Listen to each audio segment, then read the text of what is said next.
diferentes pontos de vista existentes na sociedade civil brasileira. Eu convido agora para falar, em nome da Comissão Permanente de Combate às Discriminações e Preconceitos de Cor, Raça, Etnia, Religiões e Procedência Nacional, o deputado estadual pelo Rio de Janeiro, Carlos Mink.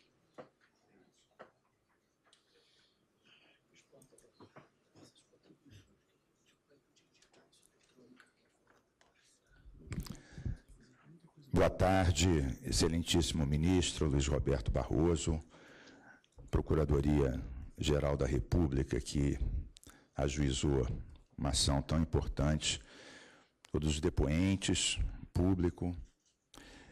Bom, acho uma tarde histórica, uma audiência pública sobre um tema tão importante, grande iniciativa, pertinente, democrata.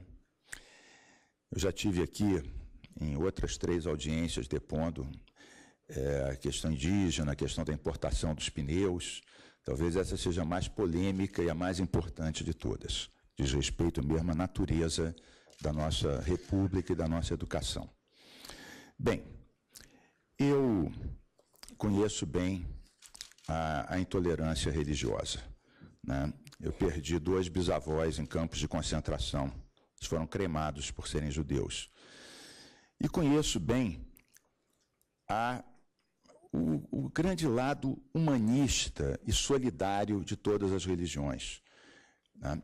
Quando fui ministro do Meio Ambiente, contei com praticamente todas as religiões para defesa do meio ambiente, a questão do clima, recentemente incorporado pelo Papa Francisco de uma forma contundente, a defesa do planeta. Em outros campos, a defesa dos direitos humanos talvez una todas as fés. Então, esse lado é importante de ser dito, né? A liberdade religiosa absoluta é talvez um dos principais pilares que diferenciam a idade das trevas de uma república democrática. Senhor ministro Luiz Roberto Barroso e colegas, eu fiz um levantamento e trouxe aqui 24 leis estaduais sobre educação religiosa dos estados que eu encontrei, ou leis, ou na Constituição Estadual, ou em resoluções dos Conselhos Estaduais de Educação. Dessas, 17 são de caráter não confessional, 7 são de caráter confessional, das quais 5 exigindo prévio credenciamento da autoridade eclesiástica correspondente. E vamos tecer considerações sobre esse credenciamento. Entre as não confessionais, menciono de passagem o Estado do Amazonas, que fala do estudo da religiosidade brasileira, da fenomenologia, da antropologia cultural, filosófica, da formação ética, né? Vários outros também não confessionais, o Ceará, o Mato Grosso do Sul, por exemplo, ele fala: o conteúdo será definido de forma a atender temas que tratem da história das religiões, da filosofia e da ética das religiões. Transversalmente deverão ser incluídos, entre outros, relações da religião com saúde, sexualidade e meio ambiente.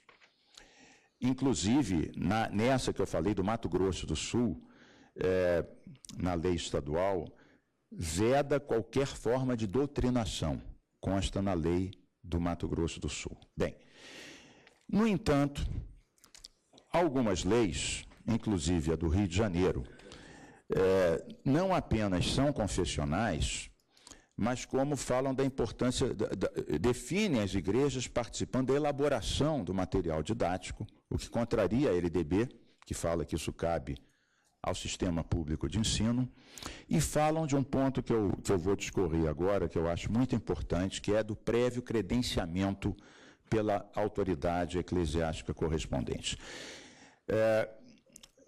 A lei estadual 3459 de 2000 do Rio de Janeiro fala que é condição para o candidato a ser professor de ensino religioso ser credenciado pela autoridade religiosa competente, que deverá exigir do candidato comprovante de formação religiosa obtida instrução por ela mantida ou reconhecida nos termos dos incisos tais.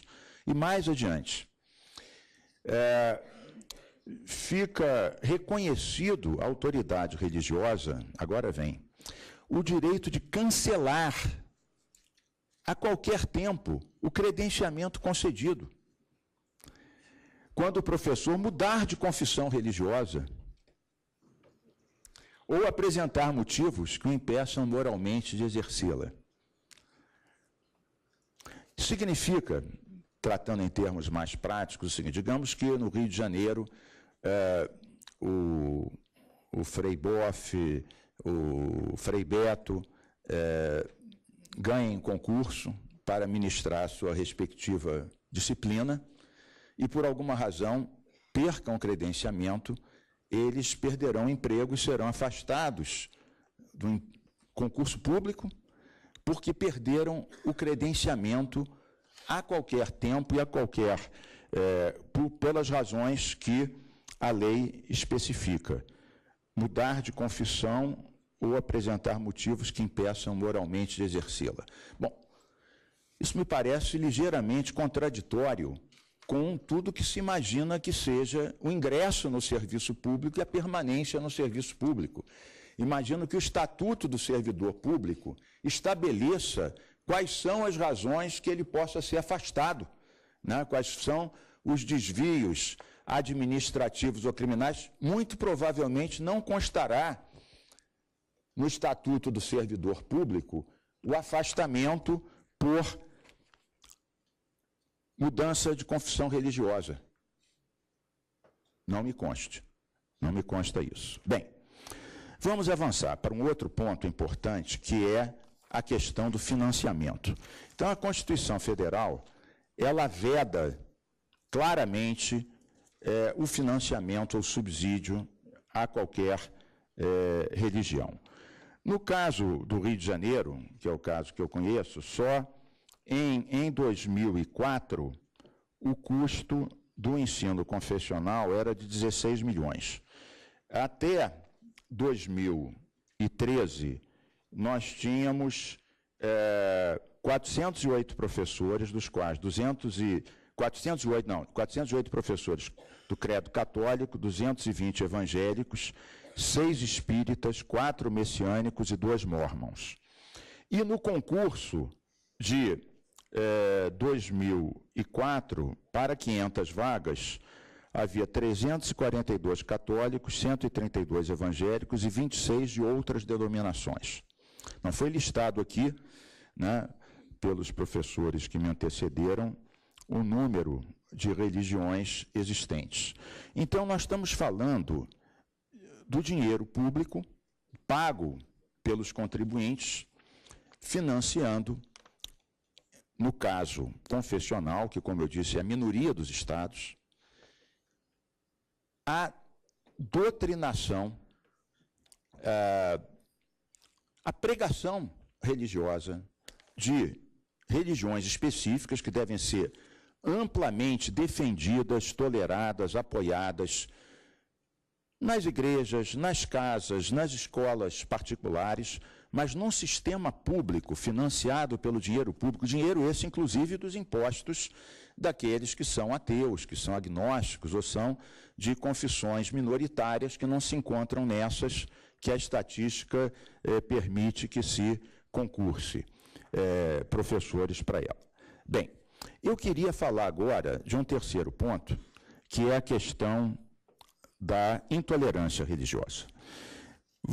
Nós fizemos ano passado uma audiência importante, estava o Observatório de Laicidade e várias outras. Foram apresentadas cerca de 9 pesquisas sobre intolerância em aulas de educação confessional. Parte dessas pesquisas eu já forneci ao ministro Luiz Roberto Barroso no final do ano passado, em dezembro. Mas eu trago aqui, porque eu acho que esse é um tema importante. O material, né, temos aqui livros, né, inclusive aqui uma lista importante de livros que são, que constam nos programas dessas disciplinas. Por exemplo, versículos que são usados nessas aulas de educação confessional. Quadro 1, DSC1, Origem do Mundo, primeira série.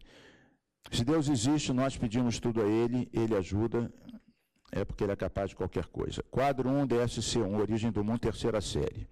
Foi a vontade dele criar tudo. Ele criou o mundo, por que não os seres vivos também? Quadro 2, DSC1, Origem dos seres vivos. A vontade de Deus vai entender os desígnios de Deus, etc, etc. Materiais didáticos em escola pública, patrocinado com os recursos dos impostos do conjunto dos cidadãos.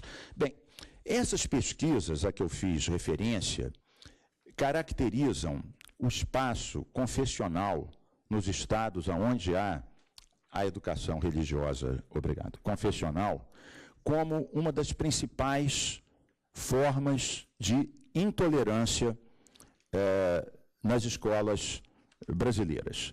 Então, nós temos aqui uma foto aqui, o Pai Nosso na entrada da escola.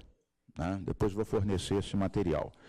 Aqui é uma declaração de uma professora da Escola Estadual João da Silva, em frente a um cartaz comemorativo da Semana Santa. O que disse essa professora está gravado para os pesquisadores. Ano passado eu tinha 8 alunos ogães que entenderam que estavam errados e hoje são cristãos. Então, essa é uma declaração que consta na pesquisa gravada por uma professora da Escola Estadual João da Silva. Um material que foi fornecido a professores, depois de uma denúncia foi apreendido, é essa cartilha aqui, que foi fornecida. Há uma série de questões sobre a sexualidade. Aqui é uma criança, nuazinha, com seu órgão. Não sou homem, então o que é isto? Apontando para o seu órgão genital. E um outro, né, isso tudo material fornecido aos professores da área. Um outro diz o seguinte: bem, que gênero vou escolher para esse ano? Tipo a ideia da opção de gênero, da identidade de gênero. E aqui algumas publicações para os cultos confessionais. Bem, aqui também material, né, fornecido a professores, inclusive o livro Orixás, Caboclos e Guias, Deuses ou Demônios. Né? Aqui há, na página 50, essas crianças, por terem se envolvido com os orixás, certamente não terão boas notas na escola e serão filhos problemas na adolescência, portanto, material fornecido. Então, a tese desses pesquisadores e também do ISER, né, o Instituto de Estudos da Religião, que produziu um documento dirigido ao ministro Barroso, que eu vou entregar então logo a seguir, dão uma série de dados. O ISER, ele pesquisou 12 estados brasileiros, o ensino religioso. Chegou à conclusão que a intolerância religiosa se dá, sobretudo, contra alunos das religiões de matriz africana. Em muitos casos, também em relação às mulheres, né? Diminuindo o papel das mulheres, em muitos casos, no material pedagógico.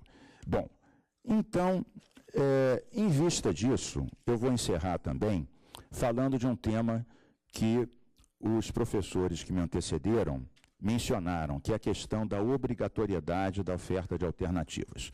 Tem um artigo de hoje, do jornal Globo, do Antônio Góes, Religião nas Escolas Públicas, foi a propósito da vossa audiência aqui. Já ao final, um belo artigo, né? Já ao final, ele menciona um estudo feito no site QEdu, né, mostrando que 49% das escolas públicas em que havia aulas de religião, elas eram obrigatórias.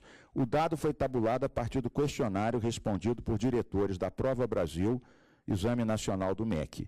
Pela mesma base, sabemos também que 51% das escolas públicas de ensino fundamental havia o costume de fazer orações e cantar músicas religiosas. Bem, na verdade, todos esses depoimentos, e são vários, eles mostram algumas questões fundamentais. Primeiro, a defesa necessária da liberdade religiosa, entendo eu que ela se acentua, como foi dito, com a defesa da laicidade. Porque, na verdade, o ensino confessional, como ele é dado, acaba sendo uma opressão de religiões minoritárias, acaba sendo um instrumento de intolerância. Então,